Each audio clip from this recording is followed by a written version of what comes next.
Muy buen día a todos, espero que se encuentren bien.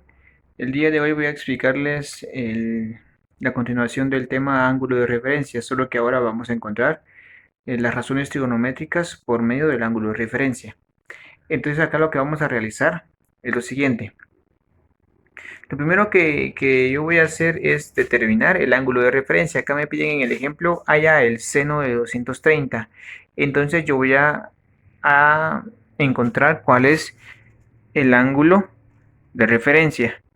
Y el ángulo de referencia va a depender de en dónde se encuentre los grados. Acá les puse un pequeño plano cartesiano indicando los grados que corresponde a cada uno de ellos.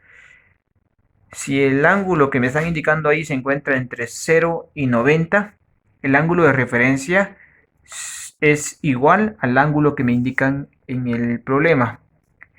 Si el ángulo que me están indicando se encuentra entre 180 y 90, el ángulo de referencia se encuentra restando 180 menos el ángulo que me están indicando en el problema. Si el ángulo que me da el problema se encuentra entre 180 y 270, yo voy a encontrar el ángulo de referencia, restando el ángulo de referencia, el ángulo que me da el problema menos 180. Y si el ángulo que me da el problema se encuentra entre 270 y 360, yo voy a encontrar el ángulo de referencia restando 360 menos el ángulo que me indica el problema. Es decir, según el problema, el ángulo es 230. Ese 230 se encuentra entre 180 y 270. Entonces, ¿cómo voy a encontrar eso?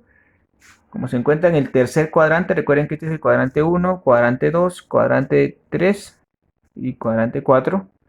Como se encuentra en el tercer cuadrante, lo que yo voy a hacer es restar el ángulo que me da el problema menos 280. Así voy a encontrar el ángulo de referencia. Ángulo de referencia es igual a 230, que es lo que me da el problema, menos los 180, ya que se encuentra en el tercer cuadrante. Eso lo vimos en el cronograma anterior.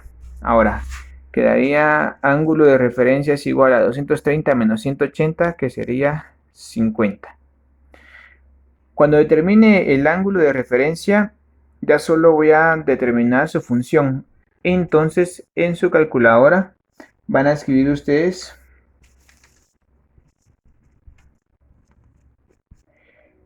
el seno de 50. El seno del ángulo es igual a seno de 50, ya que ese es el ángulo de referencia.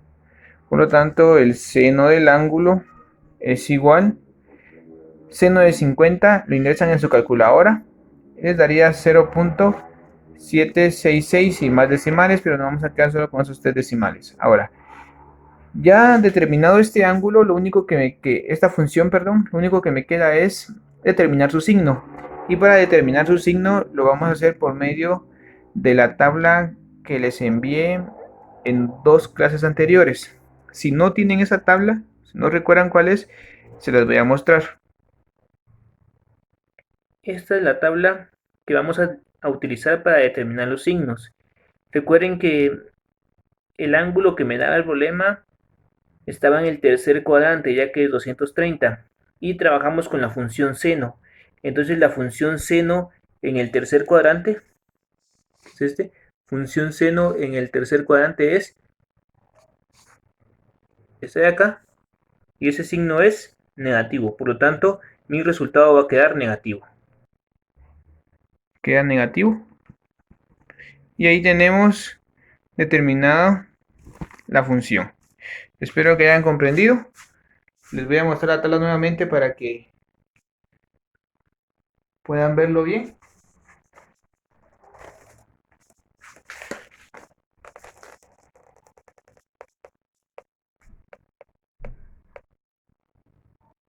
Ahí está la tabla para que se puedan guiar con los signos en el resultado. Cualquier duda saben que pueden escribirme. Que pasen un feliz día.